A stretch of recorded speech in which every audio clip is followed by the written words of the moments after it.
Well, there we go. Back again on a post-pay-per-view Monday. And what a card that was. I think if you paid for it, you're not upset. If you didn't pay for it, you didn't waste your money. So the top 3 fights, we'll recap them, and I'll give my thoughts on who they should fight next. I'm not happy, by the way.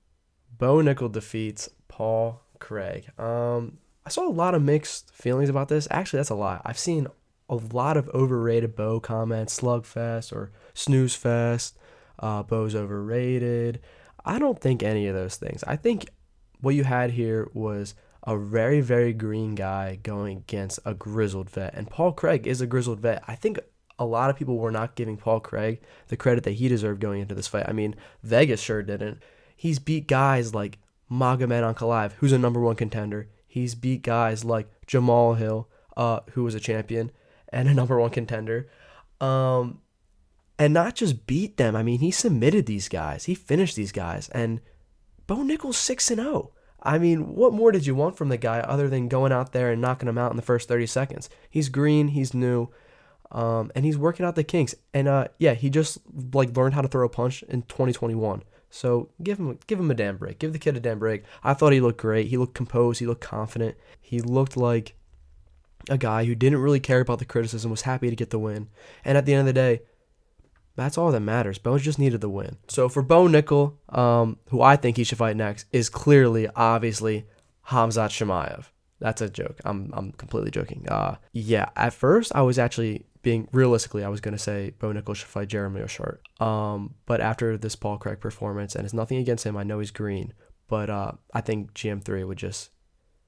This is a perfect GM3 fight to win. The unexpected prospect throwing him against GM3 and GM3 eats him alive. We're not going to do that here. I just think he's not ready for a veteran test to that caliber yet. The GM3 test, not ready for that, and that's fine. He's green. I actually think he should fight Andre Petrosky. Shout out Philly.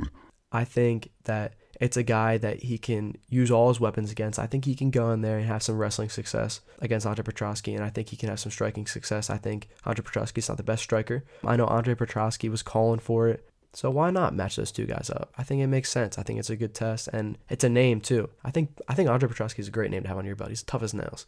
For Paul Craig, I like to see him move back up to light heavyweight. I think that cut's really tough on him, but I thought he looked okay tonight. I didn't think he looked that bad. He looked like he was in great shape. It looked like the weight cut wasn't as bad as it's been in the past. Obviously, if he doesn't want to retire. I think a fight, him versus Jan Cutelaba, could be fun. I think that could be chaotic. I think that's another classic Paul Craig fight where he could get smashed and demolished for 2 rounds and then just pull off a sneaky submission in the 3rd. I think that could be a fun fight. Put that on as a featured prelim somewhere. No one's complaining about that. That's got fight night main card written all over it. Why the hell not? I mean, Paul Craig, I love that guy, the Badgie. I mean, why not? Let that guy have some fun as long as he wants to. And he's a good sport, and he's such a gamer. And what a hell of an accent as well. Charles Oliveira defeats Michael Chandler by decision. And, I mean, what a fight that was. I don't even know where I want to start. I guess we can start with Charles Oliveira. Pitched almost a complete shutout to that 5th round. And, he looked good tonight. He looked really good. I mean, you could say what you want about Chandler, the layoff, whatever. Charles Oliveira looked really, really good tonight. And I think it's obvious what he's got next. I think, why not give him the title shot next? I mean, he said he had some going on with his knee today. So obviously he's going to be out for a little bit. So the timelines match up. I say he gets the winner of Arman Islam. Charles just has to pray that Islam pulls it off, because they're going to run that back if Arman wins.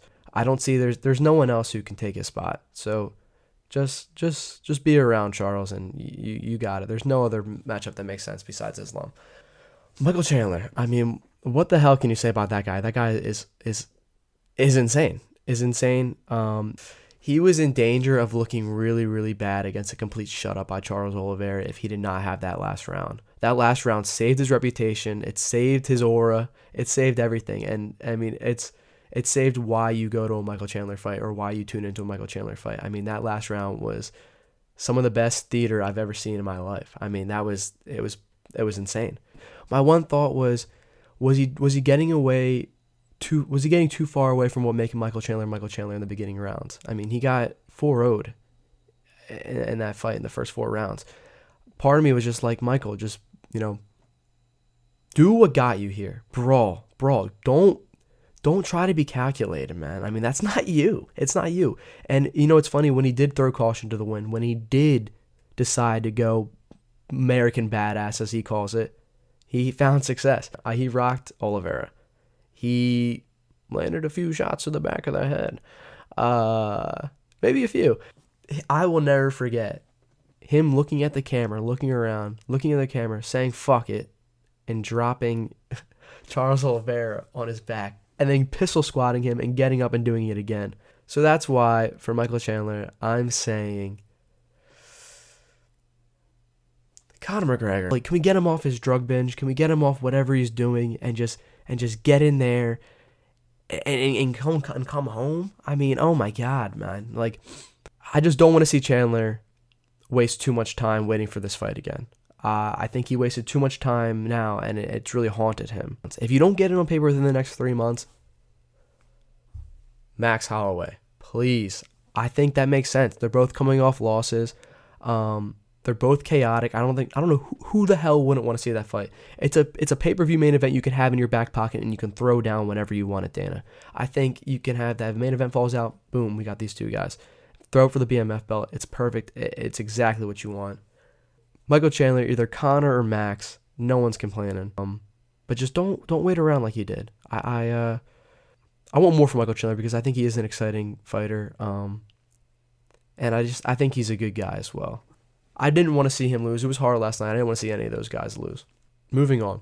Jon Jones defeats Stipe Miocic by stoppage. I mean, oh my God. Vintage bones. And I know there's a lot of talk about how Stipe looked slow, he looked old. Yes.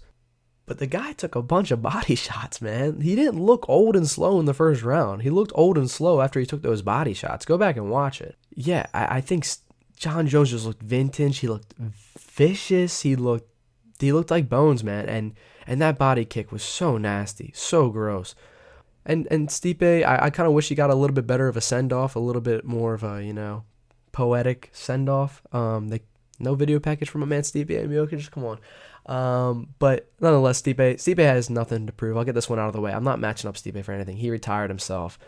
He deserves to ride off into the sunset and be a firefighter, be a family man. He's got nothing left to prove in this sport. He's an absolute legend. I'm happy for Stipe, and he seems to be happy to retire as well. So good on Stipe. God bless you, Stipe, and enjoy retirement. Now, Jon Jones, man, I'm not done with you, pal. Jon Jones, please, for all of us, please fight Tom Aspinall. We're begging for it. We're asking for it. We're pleading for it. As a fight fan, I don't think there's another fight that I'm more looking forward to than that fight. And especially after that performance, I want to see it so bad. I mean, I would have picked Tom Aspinall before Saturday night. But based off the way Jon Jones looks, I think Jon Jones would be a favorite in that fight. I haven't seen a line, but I mean, he looked damn good. I mean, I think Tom Aspinall isn't just going to cruise through Jon Jones, and I think Jon Jones knew that. I think he alluded to that. I think he felt really, really good in that post-fight press conference, just dismantling an absolute legend in Stipe Miocic. I think he felt good in that, and I think he felt like he can actually do this. I think he can beat Tom Aspinall. That being said, Tom Aspinall is a tough test, and I don't know who I would bet on in that fight. It's got to be Tommy next. And if it's not Tommy, I don't really know if I want to see Jones in any other fights. There's no other fights that make sense. Him versus Alex doesn't make sense to me. I don't know who has really interest in that. I have no interest in seeing Alex Pereira get ragdolled for as long as it lasts. So for that reason, it's got to be Jon Jones versus Tom Aspinall. It has to be. The sport needs it. If there's any sanctum in this sport, you have to make this fight. You lost the one with Francis and Jones. You can't lose this one too. You can't lose it. So for that reason, it's Tom Aspinall. All right, well, that's my recap of the event and who I want to see fight who next. I hope you enjoyed. If you didn't, deal with it.